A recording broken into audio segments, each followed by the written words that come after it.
The Times Magazine is saying that by the year 2045, humans would be able to attain immortality. So what they're hoping to do is to combine electronics or machines and the human, and so they'll be able to extend life. And I just scoff at this. This is such crap. But you see, it comes from respectable people, and so people tend to give credence to it and so on. Now, I haven't seen a machine that works forever. In other words, to get to far out in space, it will take so many light years. But there's no machine on Earth that could go there and do that, because in going out there, you'll need an engine job. These wires would burn out. These capacitors would die. You know what I mean? So all that happened way out there. So it's gonna take you the same time or more to come back down, and everybody in that spaceship will die. But hey, I mean, this machine they're creating that's gonna help you to be immortal, which means that you won't die. I don't see them have it as yet. Your car, if you don't drive it a lot, it might last you 100 years. But eventually, if you use it enough, it's gonna need an engine job. It's gonna stop. It's not gonna, something can go wrong. Even the heart pumps that individuals have implanted in their chest, pop, they stop. These guys up in technology zone, they feel so much about themselves, like we could do this. How can you? But look, you see, this is a deception, and this is a circuitous route to deception, because you see, Adam and Eve, their bodies were built to last forever. They were supposed to transition into immortality had they passed that test, which with the fruit. Okay, let me say the fruit wasn't necessarily wrong in itself, but it's just a matter of stewardship. In not taking the fruit, they would have been acknowledging that yes, this is God, this is reserved for Him. So that by virtue of going and take it, they showed that they had no respect and they wanted what belongs to God and the whole 9 yards, and so that is how that ended up. And so recently, Amazon, their cloud crashed, and oh, it was so perfect. They had so many levels of backup and so forth, but it crashed. So that, oh, let me say, for example, they were able to develop this machine that definitely could keep working indefinitely, forever. What with a human body? I mean, I know they could put you on perpetual, what do you call it, life support, but still, there are going to be other systems that are going to fail. For example, um, suppose now the person were, I mean, the body fails with so many different things. The bloodstream might get blocked up. You have these organs worn out, liver, the heart. What else? I mean, it's impossible, man. I don't understand where they got this idea that they could live, become eternal. But you see, just now when Christ is about to return and to, give the people that are faithful to him eternal life, these guys are promising eternal life. So maybe you need to worship them so that they're going to come and give you by 24 or 5 eternal life.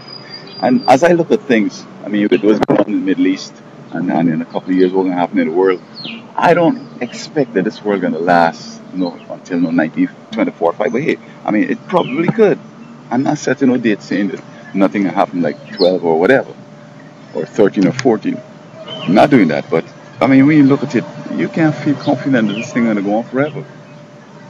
So unless they could find some way to make this thing last forever, and then you see when Christ comes, He's going to bring all the garbage from outer space. He's going to bring everything. Everything is going to be destroyed. All these beautiful things we have here, He's going to destroy that, because they are not necessarily the best for us. I mean, we have car. Oh, I have this nice car. Mine was 200,000. Yours is 500,000. This car is $1 million. But you know what? When people go to heaven and have immortality, they don't need cars, because it seems as if when you're immortal, and with God's permission, you could move between planets and so forth without any spacesuit and without any of that gizmo. Like how Moses and Elijah went to heaven and they came back to strengthen Jesus on the Mount of Transfiguration. Or like how Christ went up to heaven and came back. Okay, said, "Don't touch me yet because I haven't gone to my father." And then a little shortly after, yeah, they were able to touch him. So he went and saw the father, came back. Not that the father came down in a cloud and was close by. Yeah, I mean, God don't come down here because He is not like Jesus that has this humanity to veil His divinity, so that there was no record of everybody dying. Because if God comes through here with all that brightness and everything else, everybody's going to die. So He had to go up to heaven, and that is what immortality does. So, times with this article, I mean, I don't know if it's hope or what it is, but in my view, it's just a waste of time because there's no way machines and this human body can be able to function. Let me say, over the brain, can they give you a mechanic brain and plug it into the system? It's going to work. I mean, how does the brain save things? Is it the same way like you save it on software in bits all over the place? I mean, these guys are getting beside themselves. I suspected that this space industry and the space travel wasn't necessarily just exploration, so we could come up with microwave and we could come up with cellular phones. It was a way that these guys feel they could escape the return of the Lord. You see, the guys long ago, they were trying to build this tower up to the sky. They're saying, we're going to build this tower so in case there's an next flood, we're going to be cool. But God had already promised that He's not going to use a flood again. He's going to use fire. So they were just wasting their time. So these guys now thinking perhaps if they could set up a colony out there, out on the moon or something, they're going to avoid, collision with Jesus. But you can't live up there in this indefinitely. And when Christ is coming, maybe in the times close that's coming, the world is going to be so chaotic that people can't even fly and go anywhere. Over the stuff that up there, it might come down back because He's getting ready to clean up this place, and nothing is going to be anywhere that could escape His judgment. So, okay, this evil guy, because he got big bucks, he could go on the moon and escape judgment. No, it's not going to happen like that. Or when Christ coming, some kind of vacuum will be pushing everything back out, straight back on earth, and come down here and get face the music. So at times, I see it trying to create some hope, and that's good.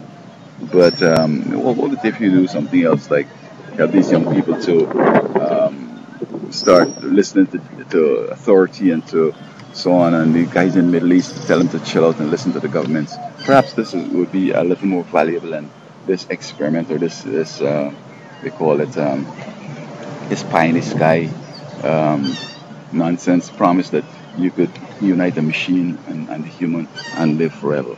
Yeah, right.